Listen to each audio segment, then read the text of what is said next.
200 টাকা কেন? 8 টাকা কই? আর নাই। আর নাই মানে?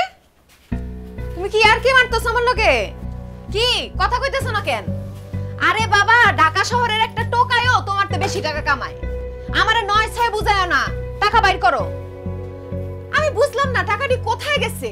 তোমার তো বিড়ি সিগারেট পান খাওয়ানোর কোনো অভ্যাস নাই, কোনো খারাপ অভ্যাস নেই, তো টাকা কই যায় তোমার? আচ্ছা সবসময় তো হাউকাউ করে কথা কও কেন, বুঝি না। এই তুমি কি আমাকে বানরামি করতাছো? হ্যাঁ, গড়বারের টাকা আমি কেমনে দিমু? এই খাতা শিলানির টাকা অনেক কষ্টের টাকা, এই টাকা আমি ভবিষ্যতের লেগা জমামু। গড়বারের টাকা দাও। ঘর ভাড়া আগামী সপ্তাহে দিমু। খালি বাড়িওয়ালাকে টাকা দরকার হয়, ভাড়াটিয়াকে টাকার দরকার হয় না? ওরে বাবা রে বাবা, গলার সাউন্ড দেখুন বাইরে গেছে। এত সাহস কই থেকে আসে? টাকা দিতে কইছি, টাকা দাও। কইছি তো টাকা দিব না।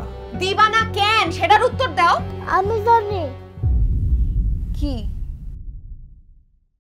আব্বাই কইছে আমার জন্মদিনে আমার একটা নীল রঙের সাইকেল কিনে দিবে।